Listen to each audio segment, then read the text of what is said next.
So good afternoon, everyone. I would like to start. As you're all noticing, we're running a bit late. So let's not wait any further.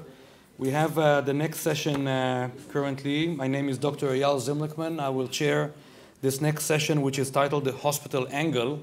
And we're going to talk mostly around adverse drug events in the hospital. How do we tackle it? What's the magnitude of the problem? What are options to reduce their obviously adverse effect?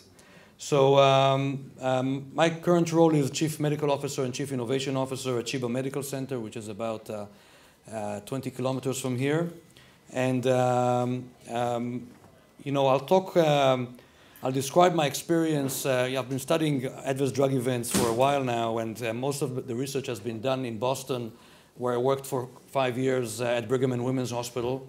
I'll describe to you some of the work there, but of course the focus would be next, after my talk, at what goes on at Chiba, and we'll introduce a mix of what we do internally, but also what we do with outside very innovative companies.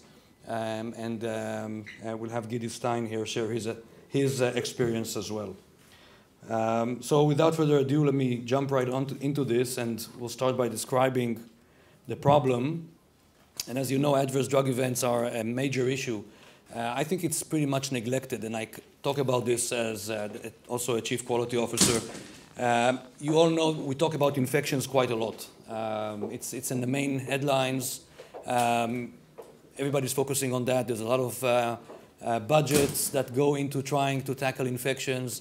We're measuring infections on a regular basis. We're investing a lot of efforts into measuring infections.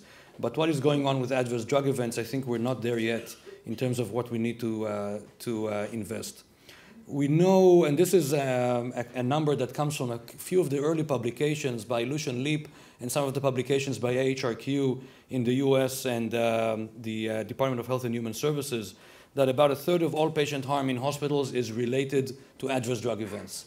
So the big two buckets for the big two buckets for patient harm in a hospital are adverse drug events and infections. They are very similar in size.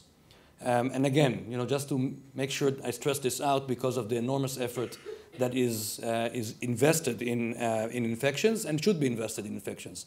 But again, we need to remember also we have this other big bucket of adverse drug events that we also need to invest efforts into that as well. The chances of a patient to experience an ADE are around 5 to 10% if you're hospitalized. So for each one of us, you know, obviously we don't want to be in that position, but if we were to be hospitalized in the hospital, about 5 to 10% we would get an adverse drug event. It's not very different than the chances to get an infection. Of course, when we talk about adverse drug events and infections, there's a big spectrum of severity, and most of them are not lethal. And of course, most adverse drug events, as most infections are, self-limiting. Of these, about 1/5 to 1/4 seem to be preventable. And this is where we talk about medication errors. These are the ones we want to focus on.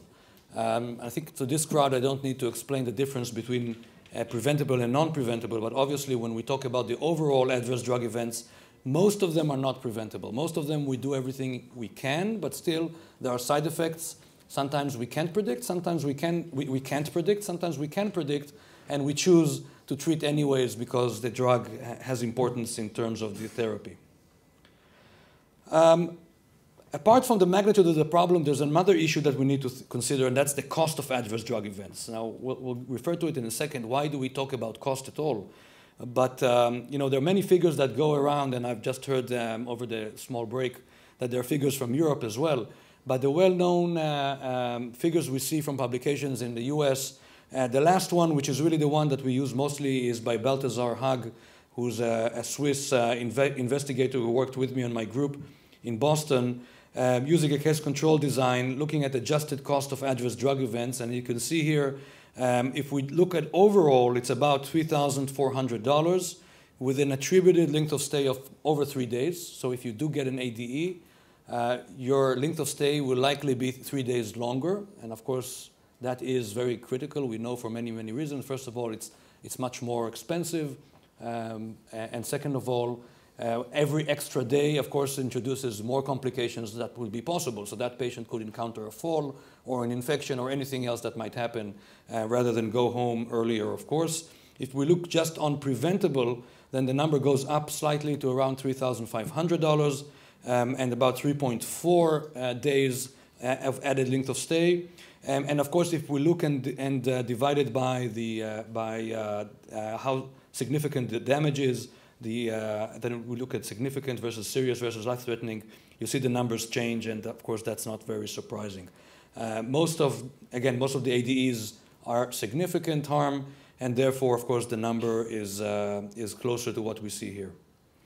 So why are we talking about cost in the first place? As we talk about cost, we do this mainly because we know that the cost of healthcare is unsustainable. And this is a graph that shows us in the different OECD countries how cost is climbing up throughout the years. Without looking at the small text on the right, I think you could all guess who's the red on the top. That's the US, of course. They're way over everybody else in terms of the cost of healthcare. It's closer to 18% of GDP, while the OECD average is around 11. By the way, again, you can't make it out here, but if I had another slide here, I would show you the only country in the OECD that healthcare cost is not on the continuous rise is which one? Israel. But that is so not because of the market forces, but because we have other forces constraining our expenses. When people come, I'll just mention this very briefly, when people come from around the world and see this figure of Israel being the only one that has really been able to balance the rising cost, we usually get a lot of respect and admiration of how did you guys manage to do this.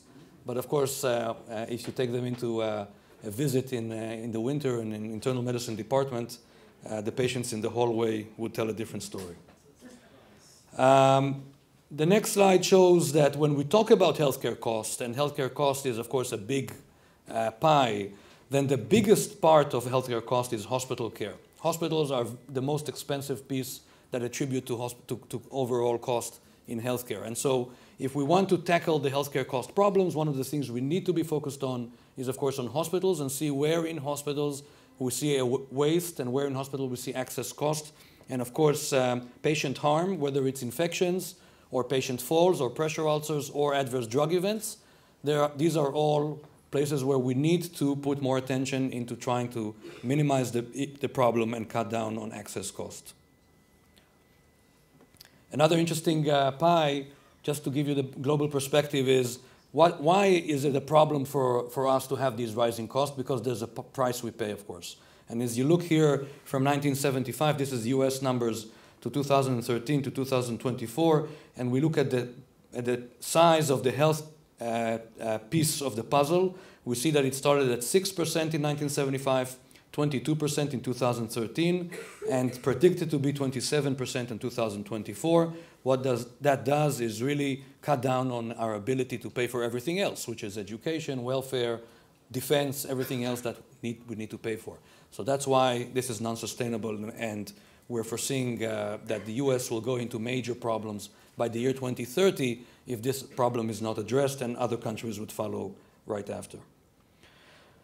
I do want to describe to you this publication that was published in the Joint Commission Journal a few years ago, and this is the work we've done at Boston, at the Brigham and Women's, and some of the other community hospitals around Boston, looking at the return on investment for vendor computerized physician order entry.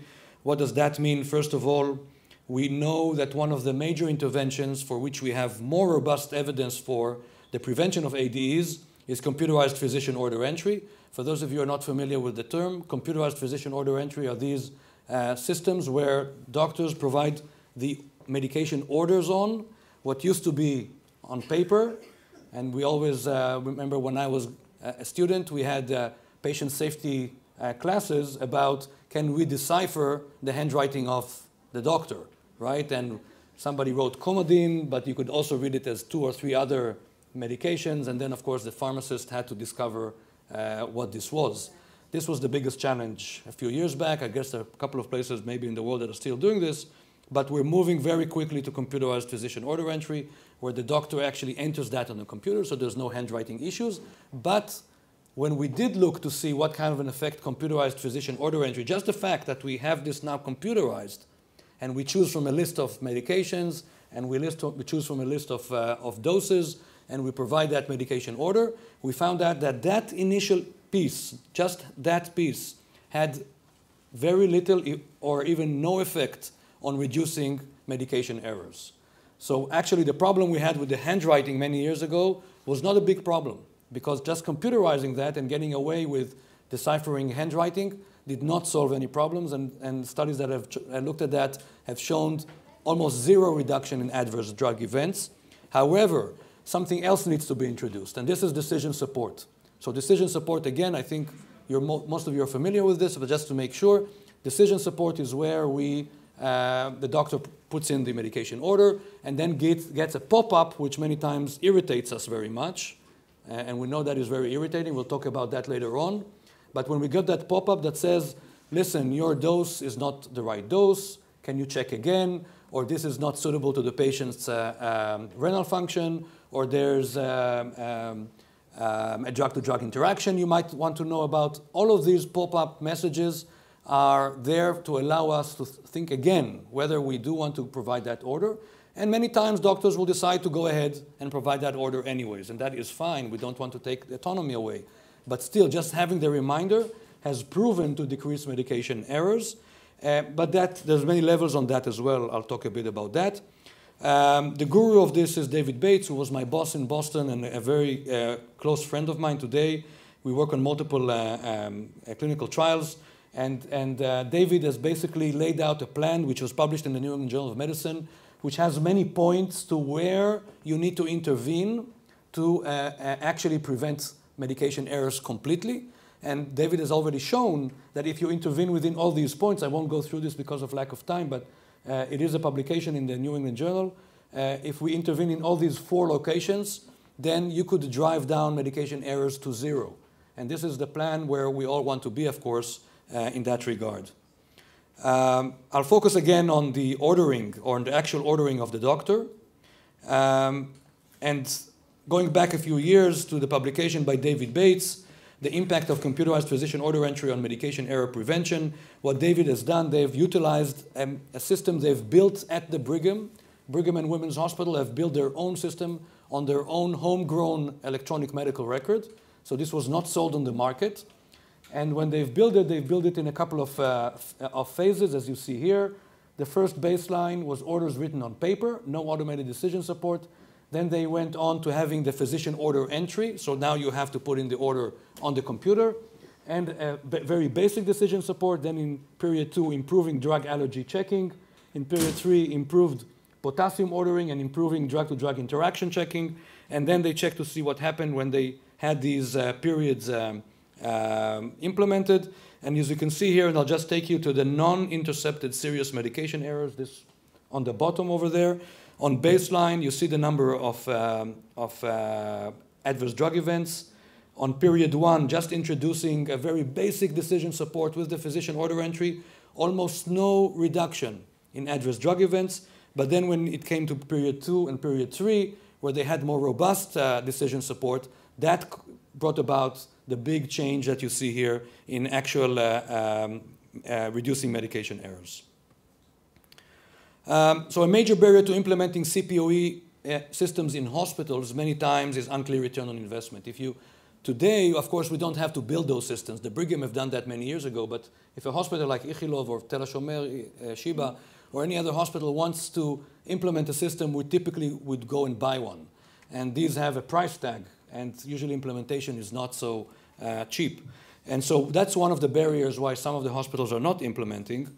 We looked at a study that David Bates did a few years back at the Brigham on their own system, which did show a very positive return on investment on investing on that type of system. But again, this was a homegrown system, and this was Brigham and Women's Hospital, the Harvard Premier Hospital. So it's not relatively a common place if we try to learn from this to a worldwide scenario. And no study described the return on investment for community hospitals or smaller hospitals or vendor-developed systems. So what happens again with those systems that are bought off the shelf? So what we set out to do was to assess the return on investment for vendor-developed CPOE systems deployed in community hospitals. The study site, we had 4 hospitals just outside of Boston. We were studying small to medium size. You see the number of beds. Compared to Israel, these are very small hospitals, but this is the average size of hospitals in the States. 2 hospitals used the same system, so we analyzed them together as hospital group A, and 2 other hospitals used a different system, which we looked on as hospital group B. We looked at costs associated with implementing and maintaining. How much did we have to pay to the vendor? How much support did we have to provide? How much did we have to pay for training? Because if you train the staff, that means that the staff usually requires more hours that you have to pay for. So we calculated all of that. I won't take you through all the minor details. We looked at the main financial benefit. What is the main financial benefit of having such a system? Of course, preventing the adverse drug events. We saw how much each adverse drug event costs. If we know how many events we prevented, we multiply one by the other. Very easily, we could see the main financial benefit of the systems.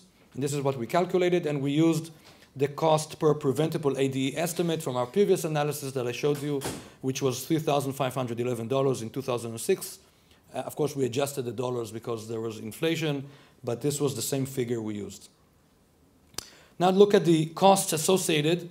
Looking at the capital, which is what we spent on hardware and software and network integration and implementation, consultants.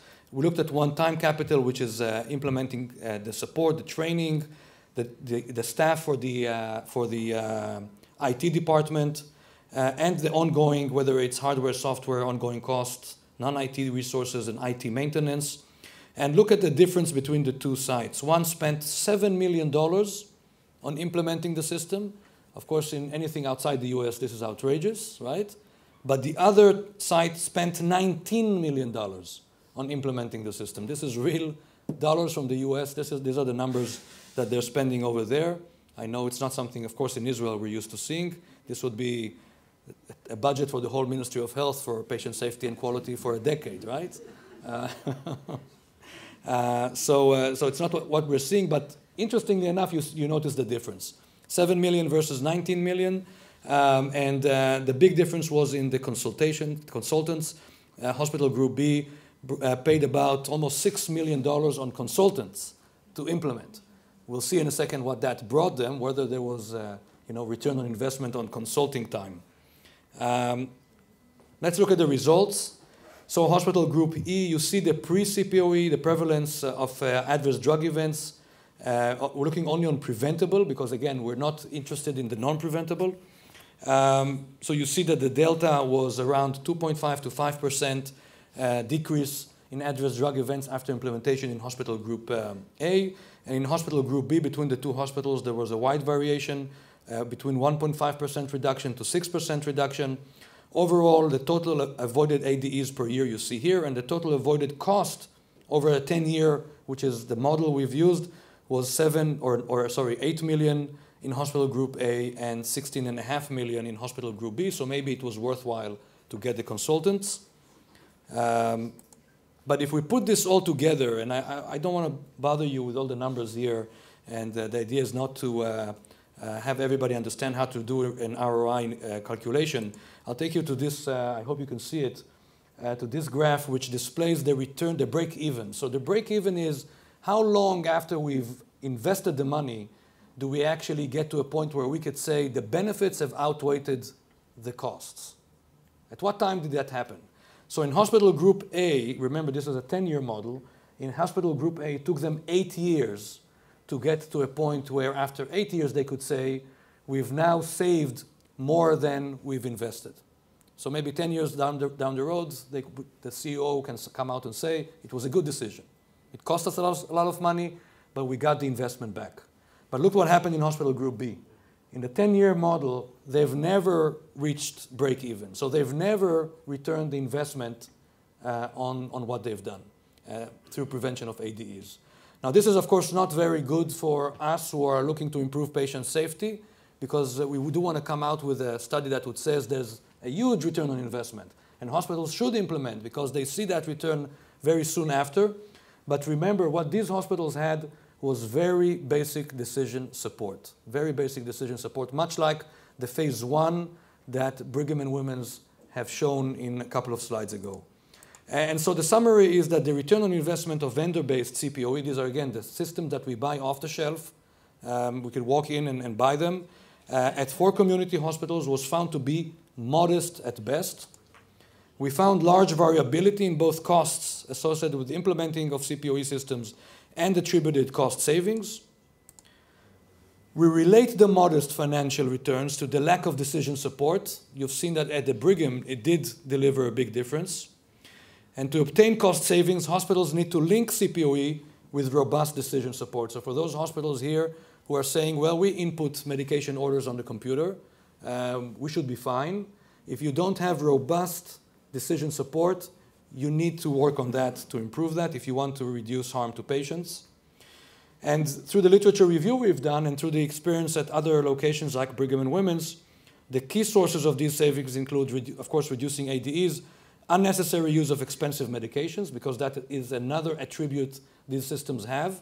If there's an expensive medication that I'm giving an order for, but there's less expensive alternative, I want the system to alert me as the provider that there's a less expensive alternative available. Again, that's another way to maximize return on investment. Redundant labs and imaging. This is not only relating to drugs, but if I am sending the patient to another CT scan, but the patient already did one a week ago, and I wasn't aware of it, then maybe the computer needs to say, wait, there was a CT a week ago. Are you sure you want to have another CT? If you do, of course, we could do that, but just to make sure that you know about this. And promoting standardization of care through guidelines and care pathways, and of course that has been shown to reduce cost and improve quality and reduce harm as well.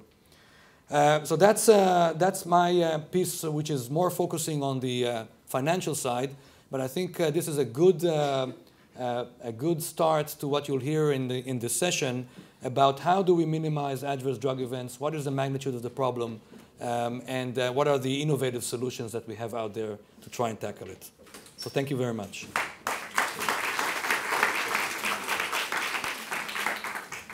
I'd like to invite Professor Ronen Lobstein from Sheba, and Ronen will talk with us about computerized drug alerts for electronic prescriptions, our experience, and do we need a doctor, Ronen?